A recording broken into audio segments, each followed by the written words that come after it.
The terminal encounter. The airport buzzed with the usual symphony of rolling luggage, fragmented announcements, and muffled chatter.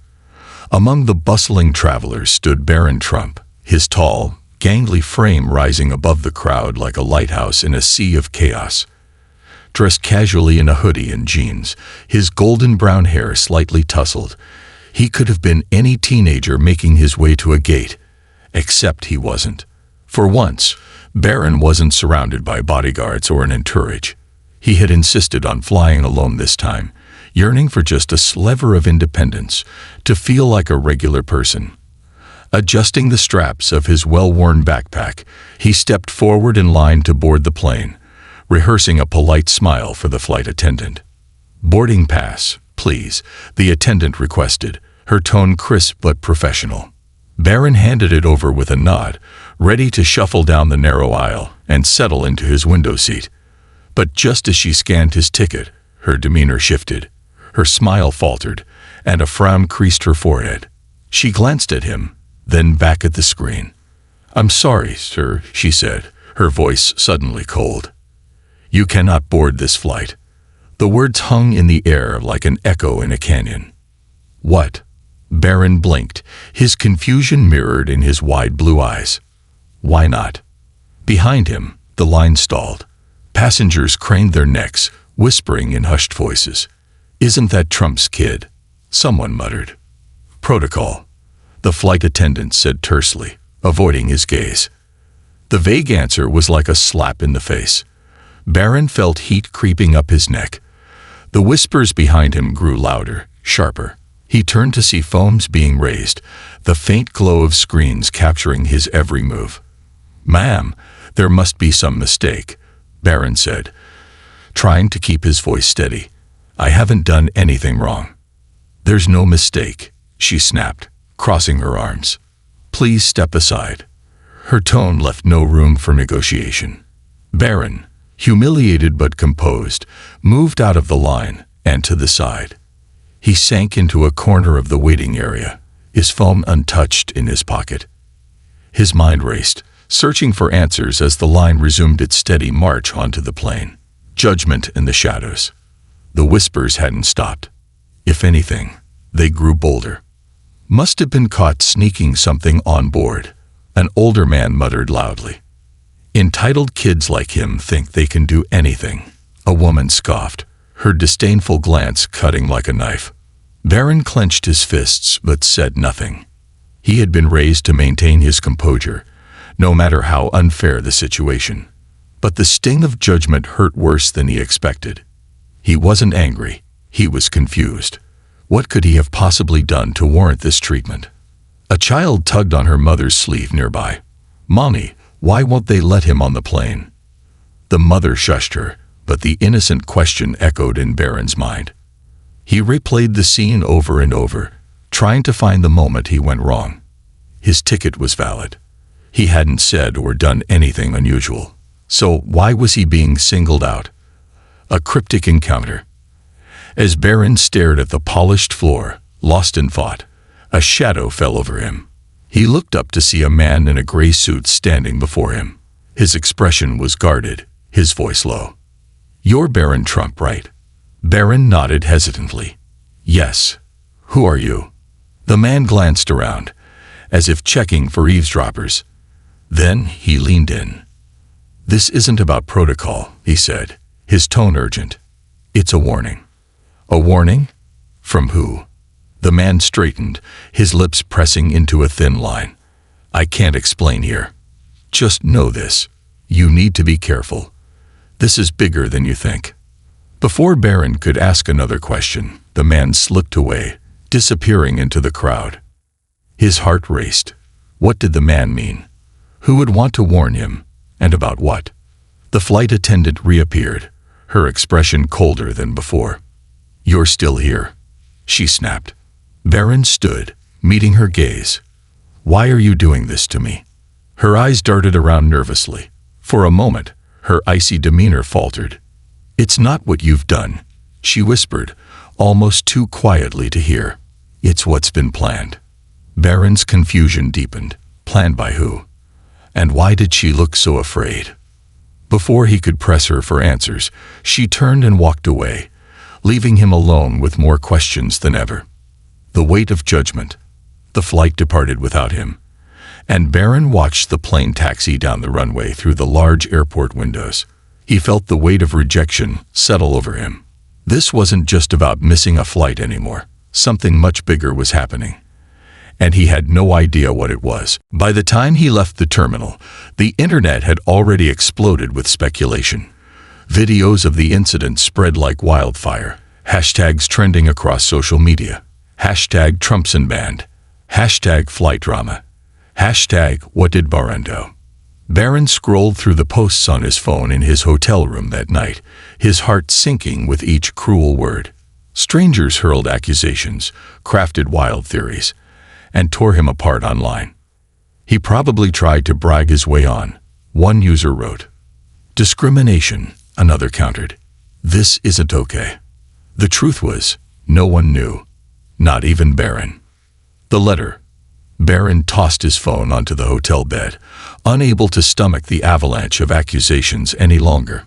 He stared out the window at the city skyline, its twinkling lights mocking his turmoil. For the first time, he felt utterly powerless, not because of who he was, but in spite of it. A soft knock on the door startled him. He froze, his pulse quickening.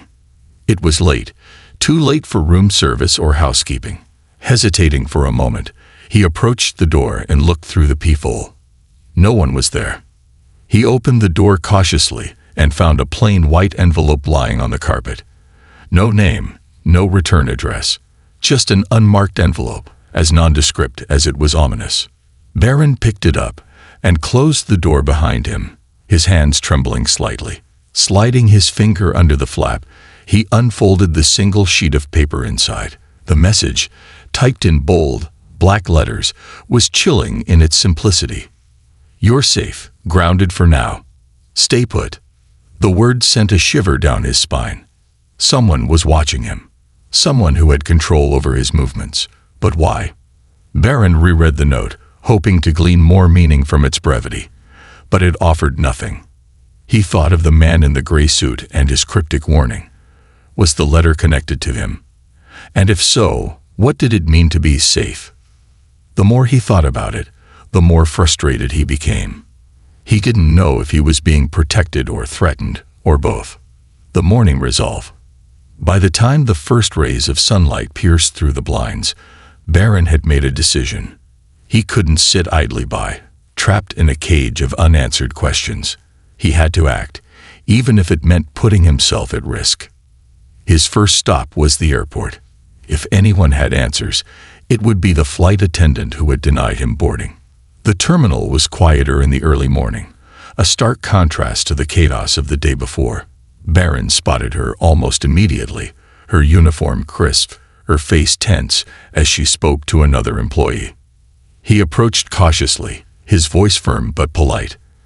I need to talk to you. She froze, her eyes widening slightly. You shouldn't be here, she whispered, glancing around nervously. Why not? Barron pressed. What's going on? I deserve to know. She hesitated, her gaze darting between him and the security checkpoint. I can't tell you. It's not safe. Not safe for who? For me. For you. Before she could answer, a commotion erupted near the entrance. Security officers were rushing toward a man shouting loudly, his gestures frantic. Barron turned to look but kept his focus on the flight attendant. Please, he said, his voice softer now. I just want to understand. She sighed, the weight of her secrets evident in her weary expression. It's not personal, she said finally. I was following orders. Orders that came from higher up. Higher up where? The airline? Her silence was telling. Barron opened his mouth to press her further, but the man causing the commotion was suddenly tackled by security. His shouts turned into muffled cries as they dragged him away. Barron caught a glimpse of his face. It was the man in the gray suit, unraveling the mystery.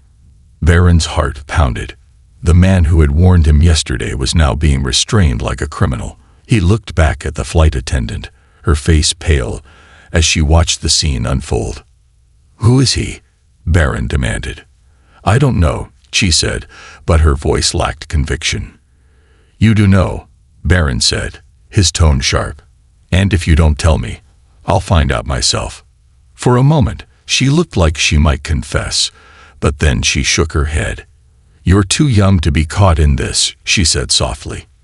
"But it's already too late, isn't it?"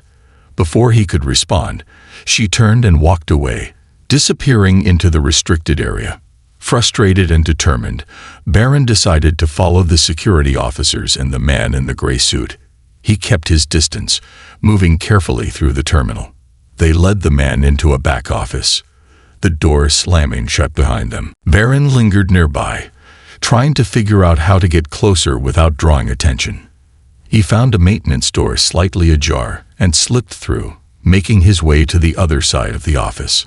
He crouched by the door, straining to hear the muffled voices inside. "You had no right to warn him," one of the officers said, his tone sharp.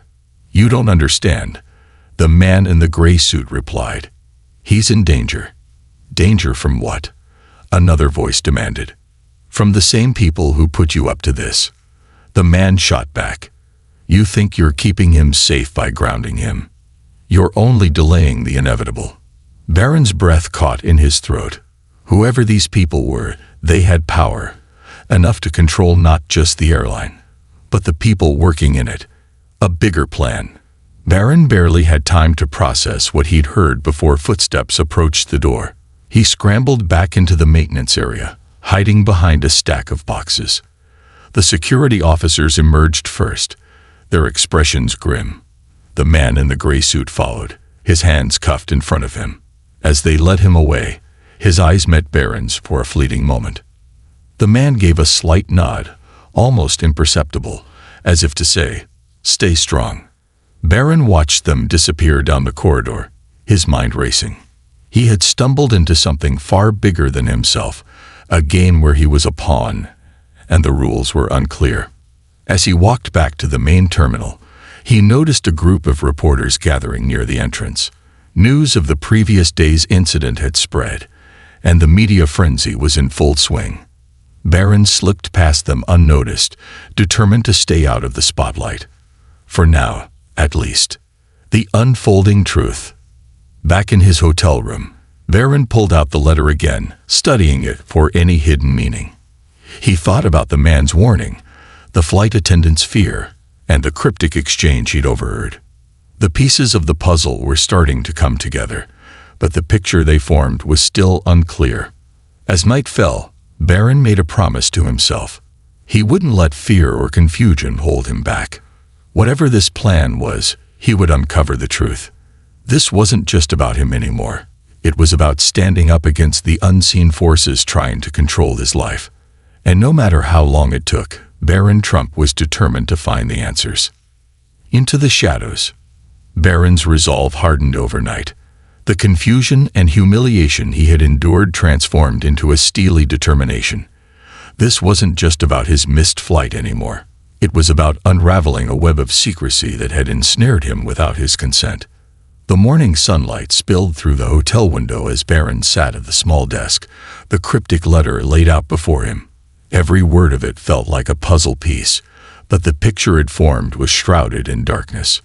He thought about the man in the gray suit. The fleeting glance they had shared before he was taken away echoed in Barron's mind. "Stay strong." The words weren't spoken, but they resonated louder than any headline. Barron reached for his phone and began searching. He scoured social media, forums, and news outlets for anything related to the mysterious events at the airport. His name was trending, of course, but the wild theories and baseless accusations did little to shed light on the truth.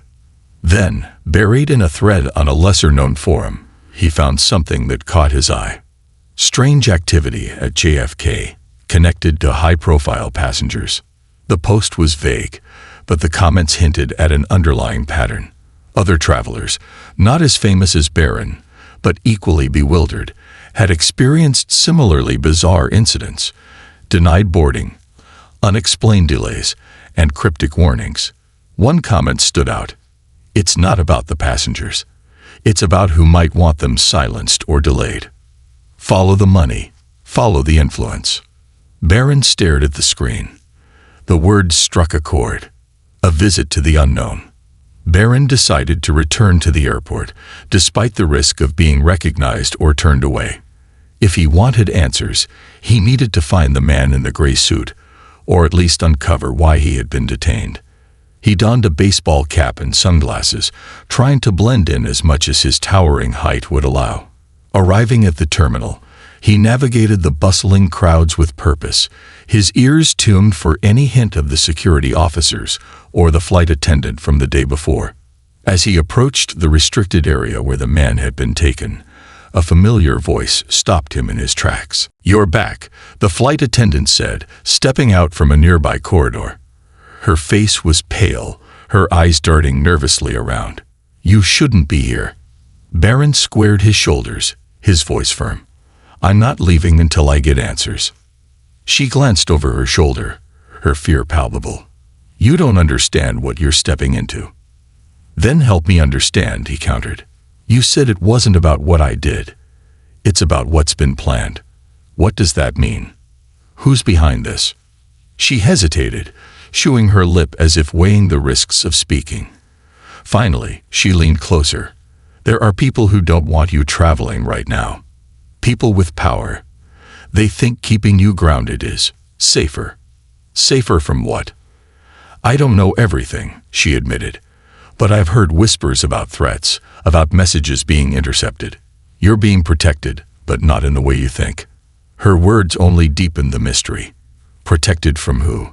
Before she could answer, a voice barked from behind them. "You, step away." Two security officers marched toward them, their expressions stern. The flight attendant stepped back, her fear resurfacing. "You need to leave," one officer said to Barron, his tone leaving no room for argument. "I'm not going anywhere," Barron said, his voice calm but unyielding. "Not until I get some answers." The officer exchanged a glance with his partner, then sighed. "This isn't the place for this. Come with us." The hidden room. The officers led Barron through a maze of corridors, away from the public eye. He was brought to a small, dimly lit room with a metal table and 2 chairs. "Wait here," one of the officers said before leaving, the door clicking shut behind him. Barron sat, his heart pounding. He wasn't sure if he was in danger or finally on the brink of discovering the truth. Minutes later, the door opened, and a woman in a tailored black suit walked in. Her presence was commanding, her expression unreadable. She placed a folder on the table and sat across from him. "Mr. Trump," she began, her voice even, "I'm here to explain what's happening. But you need to understand that what I'm about to tell you cannot leave this room." Barron nodded, leaning forward. The woman opened the folder, revealing a series of photos and documents. One image showed a shadowy figure in a crowded street. Another depicted a series of coded messages. "We have reason to believe that you were targeted," she said bluntly. "There's been chatter about potential threats against you, not just because of who your father is, but because of your potential influence." "My influence," Barron repeated, baffled. She nodded.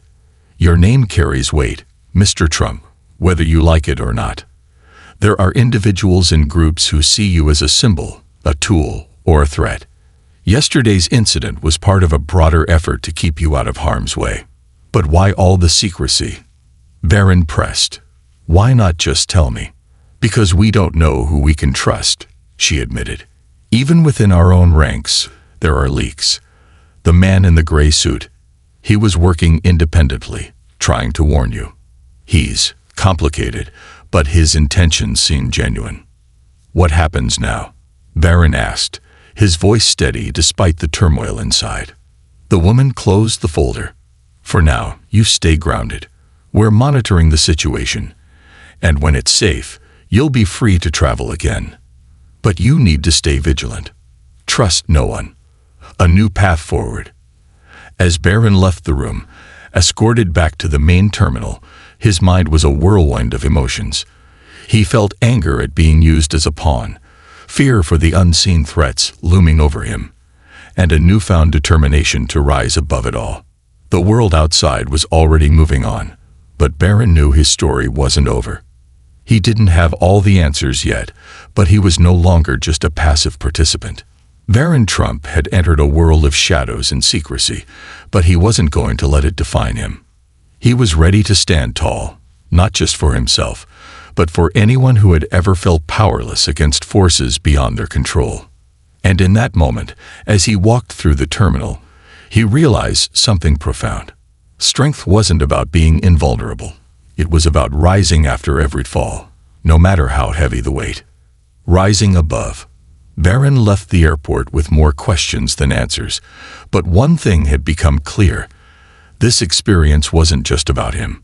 It was a stark reminder of the invisible forces that shape lives, the power of perception, and the resilience required to navigate a world that often rushes to judge. Back at his hotel, Barron sat down to reflect.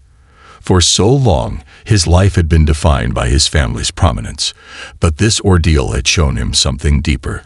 The strength of character wasn't measured by wealth or status. It was about how one handled adversity. As he scrolled through the flood of online posts about the incident, Barron noticed something surprising. Amid the toxic accusations and speculation, there were glimmers of kindness, strangers defending him, calling out the rush to judgment. One comment stood out. "We may never know the full story, but what's clear is that we should reserve judgment until we do.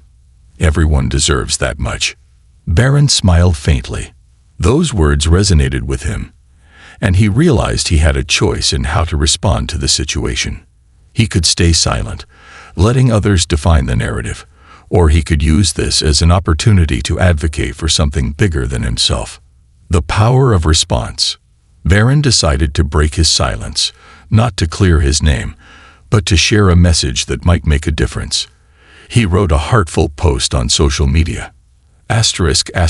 Yesterday, I found myself in a situation I didn't fully understand. Like many of you, I was frustrated, confused, and hurt by the judgments and assumptions people made about me without knowing the facts. But this isn't just about me. It's about all of us. We live in a world that often rushes to conclusions, fueled by fear, bias, and the need for quick answers. What I've learned is that real strength comes from staying calm under pressure, refusing to let anger or confusion define your actions, and choosing to rise above the noise. To everyone who supported me, thank you. To those who judged me, I hope we can all learn to approach situations, and each other, with more understanding and compassion. The truth always comes out in the end. Until then, let's choose kindness. A ripple effect. The post went viral within hours, shared and commented on by people from all walks of life.